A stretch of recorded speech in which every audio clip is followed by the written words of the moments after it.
Halo semua, kembali lagi bersama kami di Story Simple Truth of You. Yes. Jadi di sini kami mau membahas sesuatu yang lagi panas nih di Hot. Indonesia. Apa nih?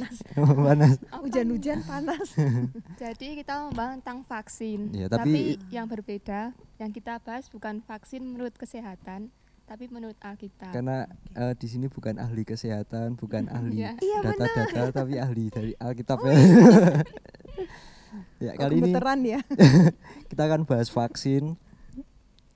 Bisa jadi hot, suatu yang bikin kita takut, tapi bisa juga suatu yang bikin kita adem juga. Karena vaksin tuh nanti dibahas, vaksin tuh sebenarnya anugerah atau malapetaka buat kita. Karena ini ya Jin, banyak banget berseliweran kabar di mana-mana, di Twitter, Instagram, grup WhatsApp ibu-ibu keluarga. Itu banyak banget kabar-kabar tentang vaksin yang belum teruji efek sampingnya, uji klinisnya dan lain-lain. Dan bahkan ada yang gereja-gereja yang menolak vaksin. Nanti kita akan sama-sama bahas di sini. Oke, yang pertama apa tuh, Jen? Kan banyak nih apa yang sudah nyebar dari hoax-hoax gitu. Mau Tante Day sendiri nanggepin itu gimana? Oh ya, saya sendiri juga terima beberapa kiriman ya. Saya sebutkan, saya cerita dulu aja deh ya. Yeah. Ada kiriman yang menyatakan bahwa vaksin itu dimasuki chip, ya. Itu yang paling populer kan, paling santer. Padahal di Indonesia dikatakan itu bukan chip tapi barcode. Yeah. Nah, yang dikasih barcode sesungguhnya bukan orangnya, tetapi botol vaksinnya, ya. Sebab ternyata kan supaya bisa dilacak masa berlakunya, begitu ya. Karena memang vaksin ini kan harus diulang. Tetapi orang yang salah kaprah merasa bahwa waduh yang dilacak sayanya, gitu ya, orangnya. Jadi nanti kalau saya mau ke mana-mana terus ketahuan bagaimana, gitu ya. Termasuk kali kalau mau selingkuh ke rumah selingkuhannya, waduh nanti ketahuan. Enggak, just kidding. Itu juga sebuah informasi yang salah kaprah, ya. Dan di situ bahkan disertakan potongan video dari, saya lupa namanya, dari orang Amerika yang membuat program itu, ya. Tetapi ternyata setelah kita sama-sama cek, sekarang ini kan kita bisa cek kebenarannya di Google ya untuk hal semacam itu. Ternyata setelah kita cek dalam beberapa situs, itu ternyata dia sedang membicarakan tentang pelabelan. Jadi bukan kepada orang, ya, tetapi kepada bagaimana untuk melacak sesuatu. Nah, jadi video wawancara ini terus kemudian di-crop, dipotong, terus diterakan di video yang sini. Jadi seakan-akan program ini menggunakan vaksin sebagai alat pelacak. Nah, itu udah nggak benar. Terus juga ada hamba Tuhan malah yang berkhotbah bahwa vaksin itu sudah disusupi oleh ketika kita nanti disuntik oleh vaksin, disuntik dengan vaksin maksudnya, nanti DNA kita akan berubah. Ya. Waduh, kalau DNA-nya berubah jadi apa nih? Jadi Titan itu. Terus DNA kita akan berubah. Terus di situ juga diterakan sebuah video. Ini videonya bukan dari Indonesia. Kesaksian dari seorang perempuan dan dia berkata seperti ini, setelah saya divaksin COVID, saya jadi tidak bisa merasakan Tuhan. Loh, ini kan, waduh, betul, itu salah ya. Jadi masa karena vaksin terus kita nggak bisa merasakan Tuhan, padahal Alkitab bilang kalau kita ini sampai bisa mengenal Tuhan, itu Tuhan yang memilih kita. Masa gara-gara vaksin terus Tuhan jadi jauh sama kita, itu nggak ada. Ya, di Alkitab nggak ada kayak begitu. Tetapi ya inilah karena 1-2 orang yang memang mungkin sudah terlanjur arah fokusnya itu kepada antikris. Jadi segala sesuatu memang terus dihubung-hubungkan dengan antikris. Sebetulnya sikap ini baik juga di satu sisi karena terus kita jadi berjaga-jaga kan. Tetapi kalau kita terlalu ekstrim, jadinya malah penafsirannya salah. Berkat Tuhan, terus jadi kita curigai. Itu seperti itu yang terjadi. Dan lebih parahnya lagi kan sekarang media itu, kalau saya sih pakainya banyak aktif di WhatsApp ya. Tapi saya lihat juga di Facebook, di Instagram juga ada kiriman-kiriman senada seperti itu, yang intinya menghasut dan menyebar keraguan. Nah ini nggak baik loh, itu berbahaya karena orang yang nyebar keraguan dia nggak sadar betapa hebatnya perkataannya itu mempengaruhi orang lain. Dan itu berbahaya sekali. Kalau sampai orang yang dia pengaruhi itu akhirnya terindikasi COVID, apa dia mau tanggung jawab? Kenal aja enggak kan? Nah itu ini yang terjadi di sekitar kita akhir-akhir ini seperti itu deh. Oke, ada yang mau ditanyakan? Karena ya itu Tante, kayak saya pun dengar itu pun awalnya sempat curiga juga. Tante. Banyak kayak yang tadi Tante sempat singgung tentang masalah chip. Di luar kebenarannya tentang chip itu ada chipnya atau enggak vaksinnya itu. Tapi saya mau tanya soal sistemnya. Ke depan akan ini. Kalau udah divaksin tuh akan keluar sertifikatnya itu Tante. Mungkin loh Tante. Mungkin keluar sertifikat tanda sudah divaksin. Anggaplah keluar ya. Walaupun itu sekarang belum ada, baru wacana ya. Anggaplah misalnya ada sertifikat keluar tanda vaksin gitu.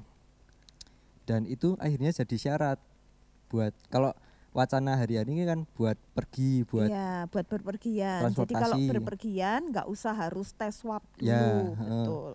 Nah, terus kalau berkembangnya nanti itu jadi syarat buat kayak masuk ke sekolah misalnya, ke perkantoran, masuk kerja, jadi syarat administrasi buat kayak kartu kakak. Ya gitu. Itu nanti berkembangnya lagi karena nggak efektif pakai surat. Wah ganti pakai yang lebih efektif, pakai teknologi. Mungkin bisa pakai kartu atau apa, nanti berkembangnya bisa pakai chip itu enggak Tante? Oh bisa.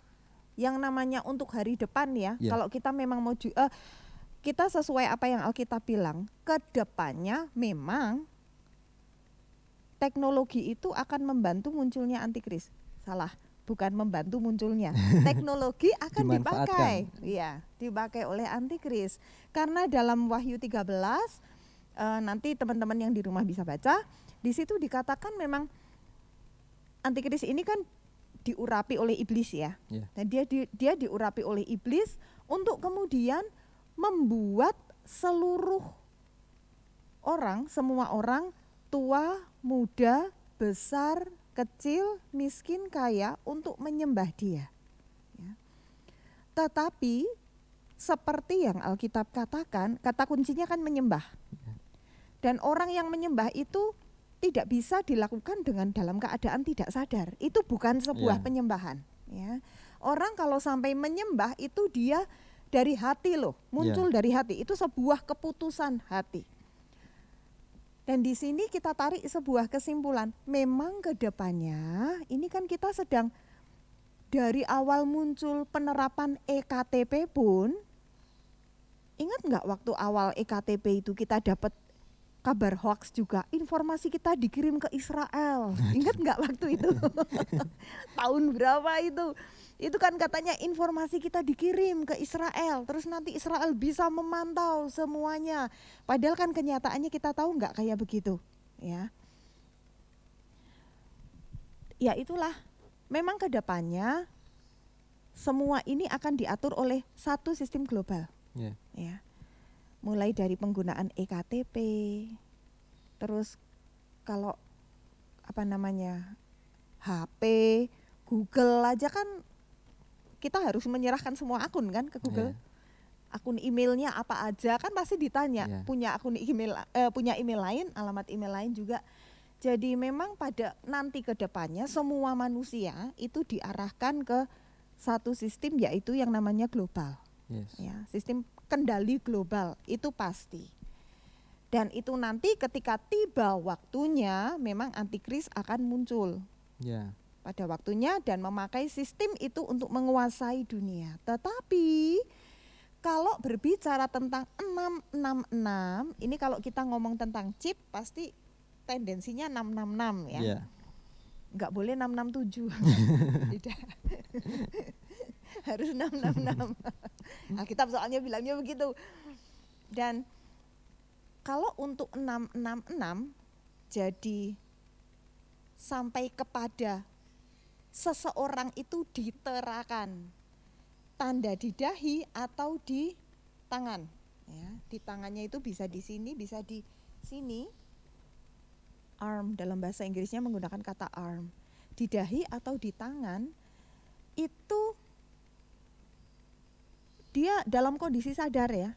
Jadi bukan misalnya, wah saya kepingin divaksin supaya sehat. Wah nggak taunya saya sudah jadi pengikut antikris. Bukan ya, bukan seperti Bukan itu. Bukan ngelimpek kayak gitu. Enggak ngelimpek kayak, iya. Sebab iblis pada akhir zaman dia semakin terang-terangan juga kok. Yeah. Ya. Dan nanti ketika munculnya antikris itu disitulah orang mulai disuruh untuk memilih. Dia akan menyembah antikris atau nyawa taruhannya. Kau akan mengalami kesulitan yang besar di situ. Jadi jangan kita pikir, wah nanti saya nggak sengaja ikut program ini, saya nggak sengaja ikut bisnis ini, ternyata itu menginduk kepada antikris. Nggak seperti itu. Ya, itu kita dengan sadar. Ya, di situ deh. Berarti kesimpulannya kalau dikaitkan sama vaksin dan chip 666 itu salah ya teman-teman. Iya betul. Bantu sebarkan juga kalau misalnya keluarga kita kemakan hoax itu bisa kita bantu benerin yuk. Terus kalau tentang sistemnya berarti emang nantinya pun apapun itu perkembangannya mengarahnya ke sana ya. Betul. Iya. Itu yang nanti dipakai antikris buat menguasai dunia ini. Iya. Tapi bukan vaksin ini bukan bagian dari antikris ya. itu. Itu sedikit menyimpulkan. Ada lagi Jin, mungkin ini ya kepercayaan sama pemerintah. Ya, itu ya benar. Kadang ya kita sering ini ya curiga banget sama pemerintah. Ada yang bilang kalau vaksin itu kan uji klinisnya belum ada. Vaksin kan itu kan didatangkannya dari luar negeri, ya, negeri itu kan.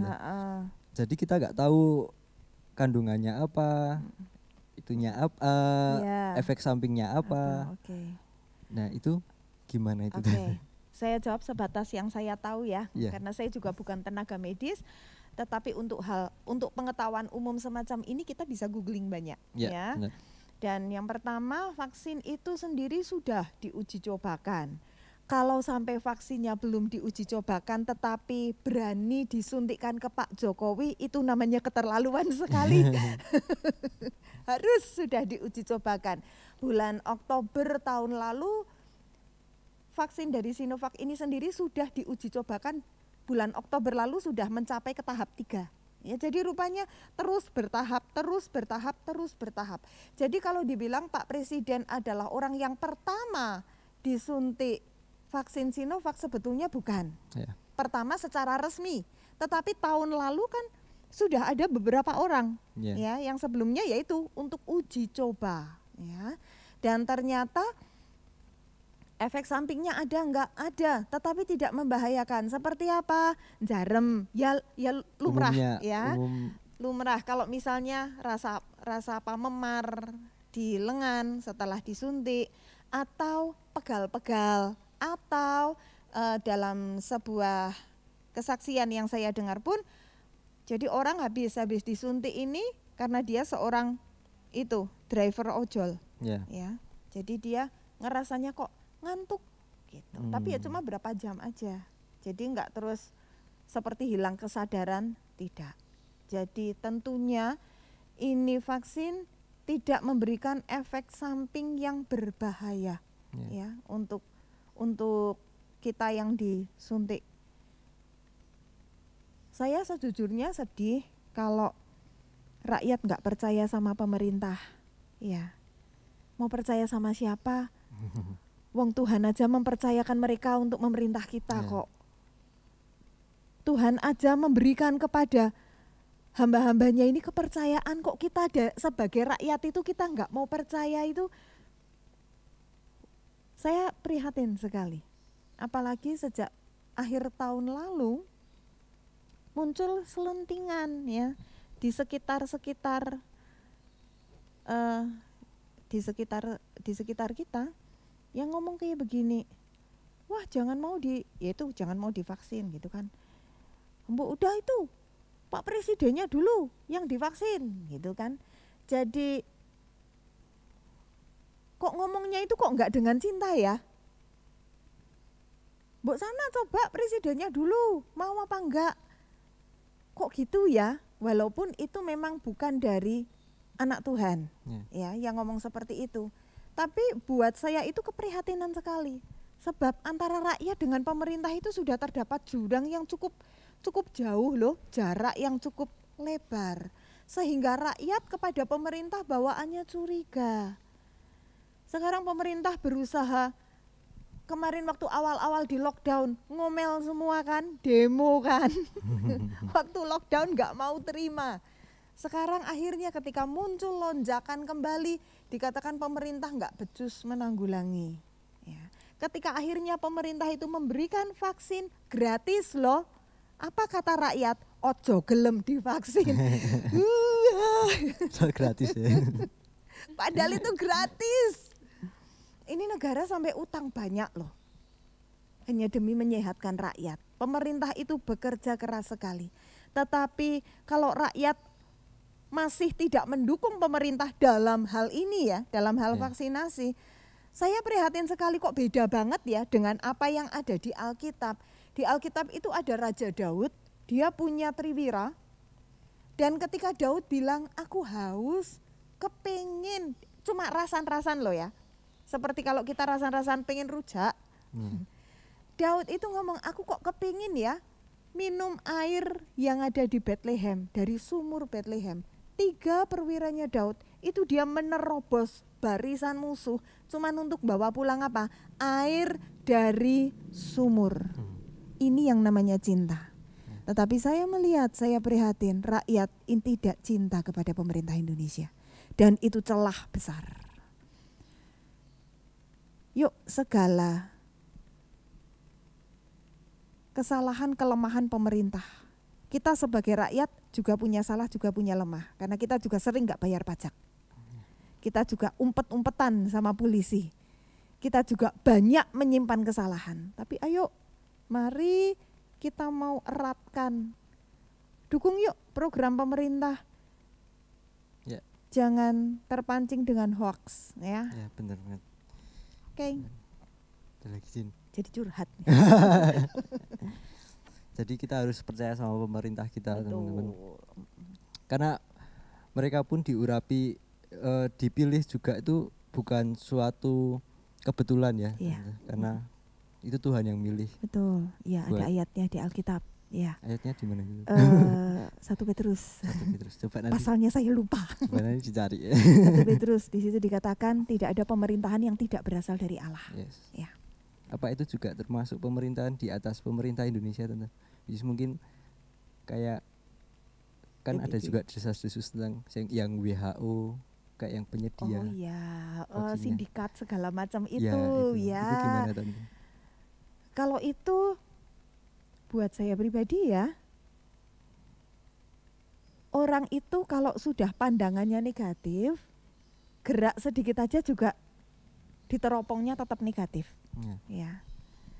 Tapi kalau orang yang memang dia memandangnya positif, maka semuanya juga jadinya positif. Seperti yang kita bilang, bagi orang suci semuanya itu suci.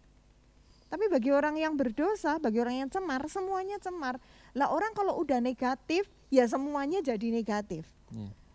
mau WHO, mau WHY, WH apalagi deh.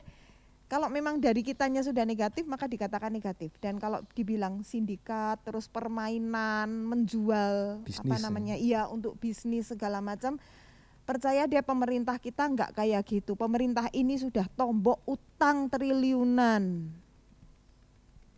untuk menyehatkan Anda dan saya. Ya, jadi yuk kita mau sama-sama berdoa dan dukung program pemerintah dalam hal ini. Okay. Mungkin kalau yang isu-isunya sudah cukup jelas di sini dari segala sisi. Mungkin pertanyaan terakhir, Jin. Gimana sih Tante cara yakinin masyarakat kalau vaksin itu sendiri itu sesuatu yang udah Tuhan rencanain buat semuanya? Betul, ya. Wah, ini pertanyaannya dalam banget. Saya jawabnya udah di mana ini? Gimana meyakinkan orang bahwa vaksin itu adalah sesuatu yang memang Tuhan sudah rencanakan? Betul. Segala sesuatu kalau tidak diizinkan oleh Allah tidak akan terjadi. Ya. Termasuk upaya para dokter, para ilmuwan, orang-orang cendekiawan itu ketika mereka melakukan uji coba terus-menerus sampai akhirnya mereka bereksperimen dan kemudian bisa menemukan vaksin COVID. Ya. Itu kalau Tuhan tidak memberkati, mereka juga enggak bakalan bisa ketemu. Atau ketemunya setelah nanti penduduk dunia meninggal sekian persen. Tetapi kalau Tuhan sudah izinkan itu ketemu, Tuhan kan bergerak sesuai dengan rencananya dan pada waktu yang tepat. Alkitab bilang semua akan indah pada waktunya. Itu baik dari golongan anak Tuhan maupun yang non pun setuju dengan kalimat itu. Bahkan sampai dibuat lagu kan. Semua akan indah pada waktunya. Amin.